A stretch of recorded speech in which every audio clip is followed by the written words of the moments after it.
The bullet punched through the window 3 inches from Captain Kira Simmons's head, showering her with glass fragments that glittered like diamonds in the Afghan sunlight.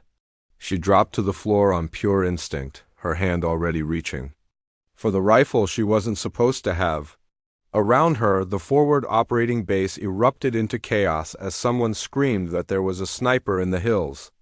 Another shot cracked through the air, and Lieutenant Morrison, standing exactly where Kira had been 2 seconds earlier, collapsed with a hole through his throat, blood spreading across the operations center floor in a pool that reflected the overhead lights. Through the shattered window, Kira could see the rest of the base scrambling for cover. Soldiers diving behind barriers, vehicles swerving off roads, the organized military compound transforming into a panicked mess as an invisible enemy picked targets with methodical precision. A third shot sent Sergeant Chun flying backward through a doorway, his body armor stopping the round but the impact throwing him hard. A fourth shot destroyed a radio operator's headset, severing the base's contact with higher command. Major Briggs was shouting from behind an overturned desk, his face red with rage and fear, demanding someone find the shooter. Kira was already moving, staying low, her mind calculating angles and trajectories while everyone else was still processing the attack. She reached the rifle case she had hidden under her bunk, the one that wasn't in any official inventory, the one she had been told to leave behind when she transferred from her previous assignment to take this safer intelligence posting. Briggs yelled at her to get to the bunker. She ignored him, assembling the rifle with movements so practiced they were pure muscle memory. It was a custom bolt action with a match-grade barrel and a Schmidt and Bender scope that had cost more than her car, the weapon of a precision marksman. Not an intelligence officer assigned to analyze satellite imagery and write reports. A fifth shot shattered another window. A sixth took out a vehicle's tire, disabling the quick reaction force before they could even mount up. Kira muttered to herself that he was toying with them, showing that he could hit whatever he wanted, psychological warfare, before the real attack. She moved to a window with a clear view of the surrounding hills, staying in shadows, keeping her profile minimal.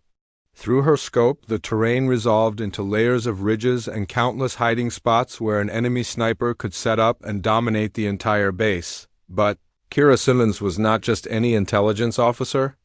Before her transfer to this remote FOB, she had been a Scout Sniper School instructor at Quantico, spending 3 years teaching Marine Corps snipers how to find, fix, and eliminate enemy marksmen. She had 2 combat deployments before that as an operational sniper with 42 confirmed kills, though the official number was classified along with most of her actual service record. They had sent her here because she had embarrassed the wrong general's son during a training exercise, pointing out his incompetence in terms that were technically accurate but politically disastrous. Her punishment was a desk job analyzing intelligence reports while her skills atrophied and her rifle gathered dust. Except she had brought the rifle anyway and kept training in secret, shooting at night when no one was watching, maintaining her edge because something in her gut said she would need it. That gut feeling was paying off right now. A 7th shot rang out and Kira's scope was already tracking the sound. There, a muzzle flash from the far ridge, maybe 800 meters out, an amateur mistake. Professional snipers suppressed their signature, but this one either didn't have the equipment or didn't care. Her rifle spoke, the suppressed shot barely audible over the ongoing chaos. Through her scope she watched a figure on the distant ridge jerk backward and tumble from his position. Then an 8th shot came from a different direction entirely. Not one sniper but multiple shooters. Kira's mind shifted into combat mode, calm and analytical and deadly. She began scanning methodically, looking for unnatural shadows, scope glint, disturbed vegetation. She found the second position on the northern ridge at 900 meters. The shooter working his bolt action with confidence that no one in the base could threaten him at this range. He was wrong. She adjusted for distance, wind, and the extreme angle. Her breathing slowed.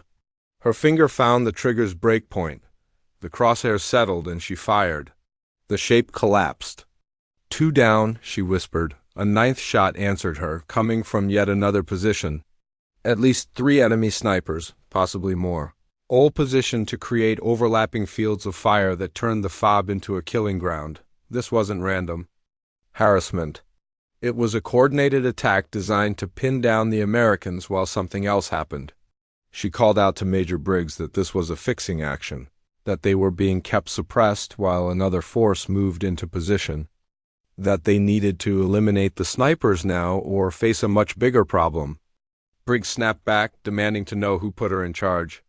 She reminded him she used to teach Marine Corps Scout Snipers how to do exactly what she was doing right now, then asked if he wanted to debate credentials or keep these people from killing his soldiers. A bullet cracked through the air and missed him by inches. "Do it," he said. "Kill them all." Kira found the third shooter on the western ridge at around 700 meters, behind a natural rock formation that provided excellent cover. The sniper there was good, barely exposing himself and using the terrain to maximum advantage. But good wasn't good enough when you were up against someone who had spent 3 years teaching the best marksmen in the U.S. military how to be better. She watched him for 30 seconds, learning his pattern. He would rise slightly to acquire a target, fire, then drop back into cover. Professional technique, but predictable once you understood the rhythm. She waited until he rose in her crosshairs. We're already there, leading him by a fraction. She fired the instant his head cleared the rocks. 3 down. The remaining snipers went to ground. They knew someone was shooting back, someone who could reach out to 8 and 900 meters, and make kills in conditions that would challenge most marksmen. The base had gone quiet, everyone frozen in whatever cover they had found. Kira used the silence to think tactically. Multiple enemy snipers, coordinated attack, a fixing action to prevent response to some other threat. What was the primary objective? And then she heard it, the distant sound of truck engines coming from the east, where the base's defensive coverage was weakest. Because everyone had assumed the terrain was too rough for vehicles, she called out urgently that they were coming from the east, probably a vehicle-mounted assault while they were pinned by the snipers, and that Briggs needed to reposition the quick reaction force immediately. Briggs looked at her for the first time and really saw someone who had done this before, who knew how attacks like this unfolded, who might be the only person on the base with the skills to get them all out alive. He barked into his radio, ordering all units to the eastern perimeter to prepare for a vehicle assault. Kira told him she would handle the snipers and asked him to keep them off her back while she worked. She dropped a 4th enemy shooter at over 1,300 meters, watching through her scope as the figure jerked and fell. Already she could see that the base's designated marksman had climbed to a rooftop position and was trying to engage the enemy with his rifle. She hissed into her radio that he was exposing himself, but the shot came from a new position on the eastern ridge before she could finish. The marksman toppled from the roof. That meant at least 5 enemy snipers total. Possibly more. This was a well-planned operation with professional shooters. Not the disorganized fighters Briggs had dismissed that morning. She swung her rifle toward the east, scanning for the shooter, knowing he would be expecting return fire and would be moving. She had maybe 10 seconds before he relocated. Her scope swept across rocks and shadows until she found a rifle barrel poorly concealed where it should not be, a vertical line among horizontal ones. She fired without hesitation. The barrel disappeared, and she heard a distant clatter of equipment falling. The truck engines were very close now. Through the chaos, she could hear Briggs on the radio coordinating the defense of the eastern perimeter. She made a tactical decision and repositioned to a location with clear sight lines to the eastern approach. Through her scope she could see dust clouds rising from the wadi, 4 trucks moving fast with mounted weapons visible on at least 2 of them. She waited until the lead truck crested a rise. Then her first shot took out the radiator, steam erupting as the engine died. The truck slewed to a halt, blocking the narrow path and forcing the others to stop. Her second shot dropped the machine gunner on the second truck. Her third shot hit the driver of the third truck, sending it veering off the path and crashing into a boulder. The convoy was in chaos, fighters bailing out and scrambling for cover, but her focus on the trucks had given the remaining hill snipers an opening. A bullet cracked past her head close enough that she felt the pressure wave. She rolled to the side as a second shot punched through the space where she had been. She had to assume a second shooter on the northern ridge, which meant at least 6 enemy snipers total. Briggs came over the radio asking her to do something about the snipers.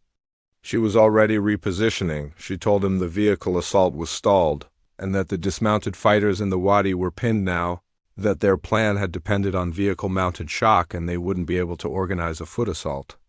"Keep pressure on them," she said, "and they'll withdraw." Briggs said she sounded very confident. She told him she had seen this before and asked him to trust her. She found a new position with better angles on the west and north. The enemy snipers had gone quiet again, staying deep in cover and minimizing exposure, making themselves hard targets. Hard wasn't impossible. Kira settled in and waited, 5 minutes and then 10, until a muzzle flash from the northern ridge revealed itself, not aimed at her but at the quick reaction force, trying to break the defensive line and allow the ground assault to succeed. A bad tactical decision that revealed his position while Kira was actively hunting him. She put her crosshairs where she had seen the flash, estimated where the shooter would be, and waited. 3 seconds, 5, 10, the enemy rose for another shot. Her bullet found him before he could pull his trigger. 6 down, confirmed. With the vehicle assault stalled and the sniper cover eliminated. The enemy force in the wadi was effectively trapped. They could retreat or die, but they couldn't advance. Through her scope, she watched them begin to fall back, using smoke grenades to cover their withdrawal. Briggs called the quick reaction force back, seeing no point in chasing a defeated enemy into terrain that might have more ambush waiting. Within 15 minutes, the wadi was empty except for the destroyed vehicles and bodies of fighters, who hadn't made it to cover in time, but Kira wasn't done. Her combat instincts were screaming that something was wrong. The attack had been too coordinated, too professional, and complex plans usually had backup elements. She stayed in position and kept scanning until she spotted movement on the western ridge at a different location from where she had engaged earlier. New shooters held in reserve, waiting to see if the primary attack succeeded before committing. She reported the new positions to Briggs and told him she would handle it. She let the enemy snipers wait and watch, knowing they wanted the base defenders to emerge from cover and present targets. Then she selected the most exposed position, where a shooter had made the mistake of silhouetting himself against the skyline. At 1,100 meters, with a shifted wind, she made her adjustments, settled into perfect stillness, and fired. 7 confirmed kills. Immediately, the other positions erupted with fire aimed at where they thought she was shooting from, but she had already moved 30 meters away. She watched them waste ammunition on an empty position, marking their locations by their muzzle flashes and engaged them one by one.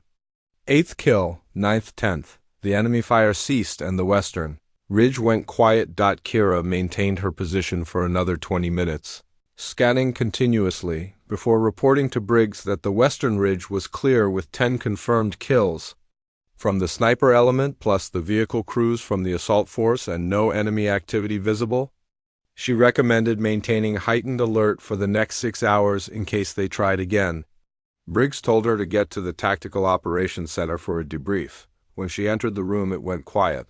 Word had spread fast. The intelligence officer had just single-handedly defeated a coordinated sniper attack while also breaking a vehicle-mounted assault.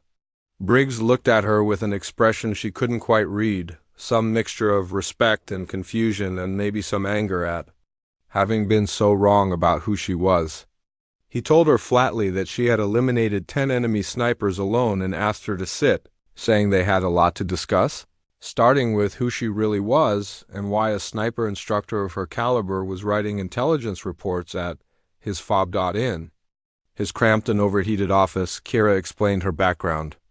Scout Sniper School instructor at Quantico before this posting, and before that an operational Marine Scout sniper with 2 combat deployments and multiple classified operations. She had been reassigned by General Matthews after she failed his son during a sniper training evolution, documenting the son's incompetence in an assessment the general took personally.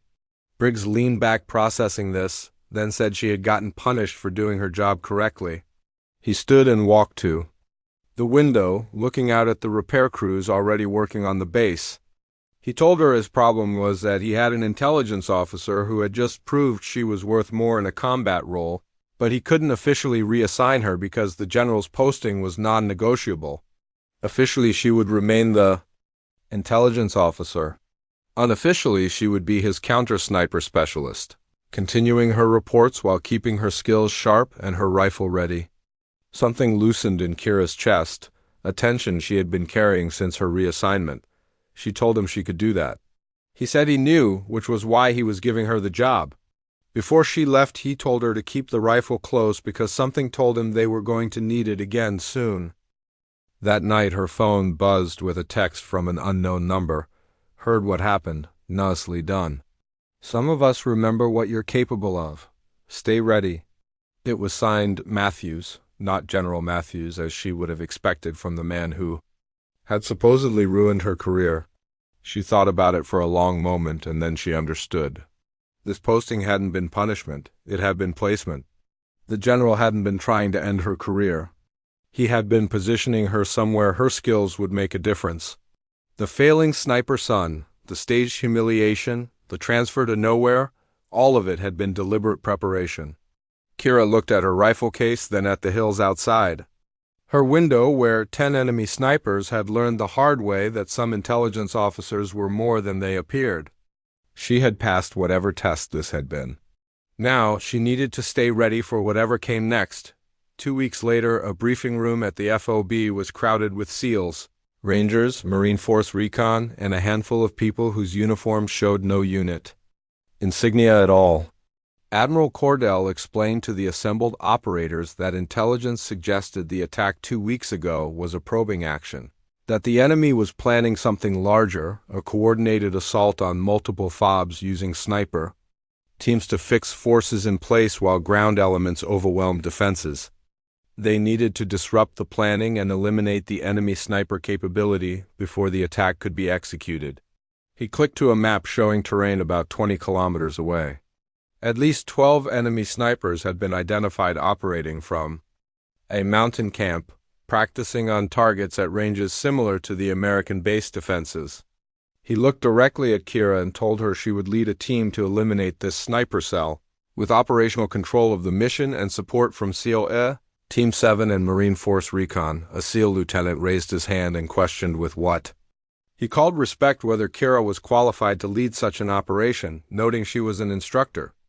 Cordell's voice carried steel as he reminded the room she had eliminated 10 enemy snipers 2 weeks ago while under fire at ranges exceeding 1,000 meters, using skills she had maintained despite an administrative assignment designed to sideline her, and asked if anyone present thought they were better qualified to hunt enemy snipers. Silence answered him. The team was hers. The next hour was spent planning routes, insertion zones, and contingencies. After the briefing, the SEAL, Lieutenant Jason Mercer, approached her and apologized for his question, saying he had just been doing his job. She told him never to apologize for asking questions and shook his hand. He asked when they launched. She told him 24 hours, wanting to hit the camp at dawn. He said it was classic sniper timing. She said there was a reason it was classic. Because it worked. The night before the mission, Kira stood alone on the base perimeter looking at the mountains where enemy snipers were training. Mercer joined her and asked if she was nervous. She said focused. He said there was a difference and called it a good answer. He told her his team had done operations like this before, but that he had never worked with someone who had eliminated 10 enemy snipers in a single engagement, that it was the kind of performance that changed how you thought about what was possible, that what she had done was legendary. She was quiet for a moment, thinking about Morrison and the other Americans who had died in that attack, about the responsibility that came with having skills other people didn't. Tomorrow, she said quietly, they would make sure those enemy snipers never got another chance to kill Americans. That was all that mattered. Not the shooting, not the skills, just the mission. He said roger that, and they stood together in silence. 2 warriors preparing for battle. The helicopter insertion was textbook perfect. Low and fast under night vision, dropping the team 3 kilometers from the target with enough darkness to move into position before sunrise. Kira led the team through the mountains using terrain and shadows for concealment, 12 operators moving like ghosts behind her. They reached the overwatch position 90 minutes before dawn. Through her thermal scope, the camp appeared as clusters of heat signatures, fighters sleeping in tents, a few sentries walking patrol routes, and a separate area where long objects that could only be rifles were stored. As the sky began to lighten, the camp stirred. Fighters emerged from tents. Someone started a fire for breakfast, and several men walked to the rifle storage area and began setting up for what looked like training exercises. Through her scope, Kira counted 12 long rifles being distributed. The shooters moved to positions overlooking a valley where target stands had been erected at various ranges. A training range designed to simulate attacking American FOBs, perfect. They were all exposed and predictable, and about to learn that hunters could become hunted. Kira keyed her radio and told all elements. She had 12 targets in the open conducting training exercises, and that engagement would begin on her mark. She counted down from 5. Her first shot took the apparent range instructor without a sound. The other shooters froze, confused, looking around for the source. Her second shot eliminated a student who had started to move toward cover. Her third took one raising his rifle toward the ridgeline. Her fourth hit a fighter running for the camp. Now the enemy realized they were under attack by a sniper who could reach them from a range they couldn't match. Panic set in and they scattered, running for cover and abandoning their training rifles. But Kira had planned for this. Every direction they could run had been analyzed. Every piece of cover had been assessed. She wasn't just shooting targets. She was herding them into kill zones. Mercer's voice came through her earpiece reporting. Multiple runners heading their way. She told them she saw them. Gunfire erupted from the SEAL positions as they intercepted fighters trying to flee. Efficient and professional and over quickly. Kira worked methodically through her remaining targets, eliminating leaders first. Then anyone with weapons, then anyone who might escape. One by one they fell. The camp went silent except for the crackling of the breakfast fire. No one would eat. All targets eliminated, she reported. The operation had taken less than 10 minutes from first shot to all clear. The SEAL and Marine teams swept through, gathering intelligence and confirming kills. No friendly casualties. Mercer told her it was perfect execution and that she had dropped 12 targets in under 5 minutes at ranges where most of them couldn't have hit her even if they had known where she was. He said it wasn't just training. It was art. She told him the credit went to the team and that she had just done the shooting. He said, "Yeah, but what shooting?" The helicopters came in fast, and by the time the sun was fully up, the team was back at the FOB with the mission complete, no casualties, and the enemy sniper threat neutralized. Admiral Cordell met them on the landing pad and called it outstanding work. He pulled Kira aside and told her that General Matthews sent his regards. The transfer to this posting hadn't been punishment but positioning. They had needed someone with her skills in this region but couldn't assign a Scout Sniper Instructor openly without making her a priority target, so Matthews had manufactured a reason for her reassignment that looked like punishment but was actually preparation. Even the General's son failing sniper school had been staged. The son was actually a decent shot. Kira said that was very manipulative. Cordell said it was very effective and that it had kept her alive to do what she did 2 weeks ago and what she did today. She had to admit he had a point. Her official assignment would remain intelligence officer. Cordell continued, but her real job was what she had been doing, eliminating enemy sniper threats and training others to do the same. They were establishing a dedicated counter-sniper unit, and she was going to run it. She looked at the FOB at the mountains beyond, at her rifle case being carried by one of her team members. 3 months ago, she had thought her career was over. Now she was being offered the chance to build something new, something that would save lives and change how the military approached counter-sniper operations. "Yes, sir," she said. "I'm interested." Mercer found her on the tarmac afterward and told her he had heard she was starting a counter-sniper unit and that he wanted in. She pointed out he was a SEAL and she was building a Marine unit. He suggested, building a joint unit instead, Navy and Marines and Army, whoever had the skills, arguing she needed the best people, not just the best Marines. She told him she would think about it, but she appreciated the interest. He said to think fast because half the people on that mission were probably going to volunteer, that she had shown them something they had never seen before, perfect sniper. Craft executed under pressure against trained opponents. He walked away and she stood alone with her thoughts. She had been sent here as punishment. She had stayed as preparation. And now she was being asked to lead and build and create something that would make American forces safer and more effective. 22 enemy snipers eliminated. Multiple attacks prevented. An entire enemy training operation destroyed. A new counter-sniper unit about to be established? Not bad for someone who was supposed to be writing reports and staying out of trouble. 6 months later, the classroom at Quantico was filled with 30 of the best snipers from every branch of the military, Marine Scout Snipers, Army Rangers, Navy SEALs, and Air Force Special Operations, all selected for the inaugural class of the Joint Counter-Sniper Operations course. Captain Kira Simmons stood at the front with her custom rifle disassembled on the table beside her. She told them the course wasn't about making them better shooters because they were already excellent or they wouldn't be there. It was about making them better hunters, teaching them to think like enemy snipers so they could predict them and locate them and eliminate them before they could kill Americans. She told them they would also learn something harder to teach, which was patience, the ability to wait hours or days for a single shot, the discipline to pass on a good shot because you were waiting for the perfect one, the wisdom to know when to engage and when to relocate. 6 months ago, she told them, she had been writing intelligence reports at a forward operating base. Then enemy snipers attacked and she did what she had been trained to do.